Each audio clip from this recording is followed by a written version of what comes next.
connaissez tous l'actrice Fanny Ardant. À bientôt 70 ans, elle incarne la sérénité. On dit d'elle dans le monde du cinéma que sa beauté se moque de l'âge. D'ailleurs, elle a déclaré cette semaine qu'elle ne mentait jamais sur son âge, que cela est sans doute suicidaire, mais qu'elle ne veut pas paraître éternellement jeune. Alors voilà, on le comprend.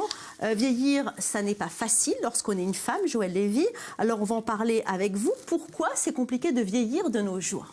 Parce que l'injonction sociale est celle du jeunisme, parce qu'il est plus habile, plus facile en tout cas, de considérer que la vie appartient à ceux qui sont jeunes et que c'est un déclin. Or, avec la vie qui se prolonge aujourd'hui, c'est une aberration que de penser qu'on est dans la force vive que jusqu'à 40 ans, 45 ans. Et c'est une injonction très forte pour les femmes, très violente. On l'a vu en tout cas dans le grand dossier. Les femmes de n'importe quel âge prennent soin d'elles. Elles font du pilate, elles essayent de rester, en tout cas, le maximum belles et jeunes.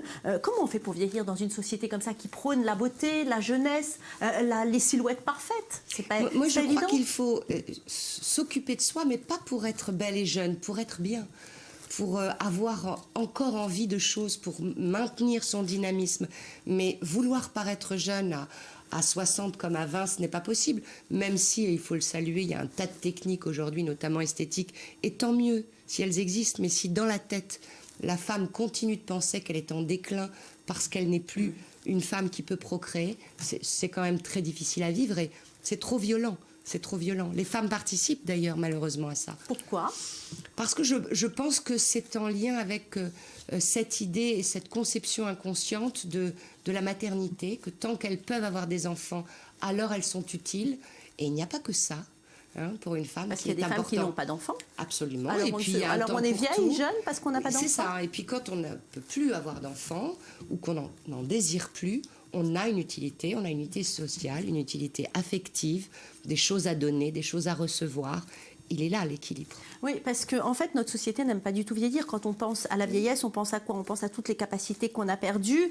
C'est l'impression de ne plus servir à grand-chose. Vous avez raison. À part finalement être suivi par des spécialistes de santé, quand on imagine quelqu'un à la retraite, c'est ça ? Oui, c'est ça qui moi, m'attriste, c'est qu'on considère le corps comme étant un objet de déclin. Mais le corps, c'est une enveloppe. Alors certes, un corps est beaucoup plus ferme et beaucoup plus joli à 25 qu'à 50, et c'est évident, mais il y a aussi toute la maturité qui s'emmagasine, qui s'accumule, et on a à apprendre des personnes qui avancent dans l'âge, et l'équilibre, c'est aussi ce rapport à la réalité dans laquelle on est. C'est pour ça que j'admire, moi, une femme comme Fanny Ardant. Mais justement, parlons-en de cet équilibre. Il faut le trouver où, alors ? Parce que si on ne le trouve pas dans la société, qui est quand même très dure, avec les femmes qui prennent de l'âge, où est-ce qu'il faut trouver cet équilibre pour se sentir bien ? Pardon, il faut le créer. À l'intérieur de sa maison, au sein de son travail, dans le monde professionnel, dans le lien social, les échanges. Dans le lien professionnel, on ne le dira jamais assez. Une femme qui est investie dans une activité professionnelle a une importance, a une reconnaissance à son niveau, et du coup elle a une existence de sujet, et donc elle n'est pas seulement tributaire de ce qu'on lui attribue comme beauté, parce que la beauté est éphémère pour tout le monde. Qu'est-ce qu'on appelle bien vieillir alors ? Pourquoi on dit celle-ci elle a bien vieilli ?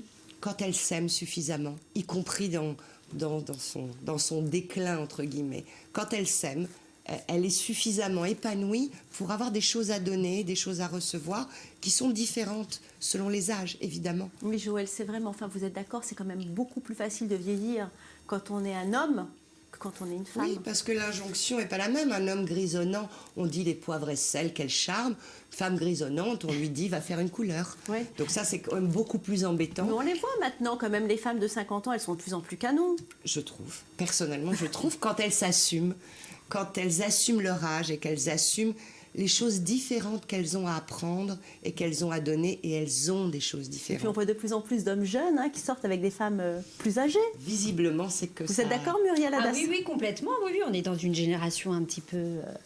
je dirais pas le mot. Ça vient dire que justement les critères de l'âge sont assis encore sur des représentations qui sont abusives Quand aujourd'hui on peut vivre jusqu'à 90 ans et en forme, ça ne veut plus rien dire de dire qu'on a vieilli à partir de 50. Je pense à Lynn Renaud, moi, qui vieillit, mais divinement bien. Je l'ai vue encore, elle est juste sublime. Allez, restez comme vous êtes. Surtout, ne changez pas de chaîne. Restez avec nous, car dans notre grand angle, nous allons parler de l'Iran. Un an après la levée officielle des sanctions, où en est-on? Certaines multinationales, notamment européennes, ont fait leur retour sur le sol iranien. Et vous allez voir que le tourisme repart à la hausse. On en parle dans quelques instants. Restez là, je reviens tout de suite.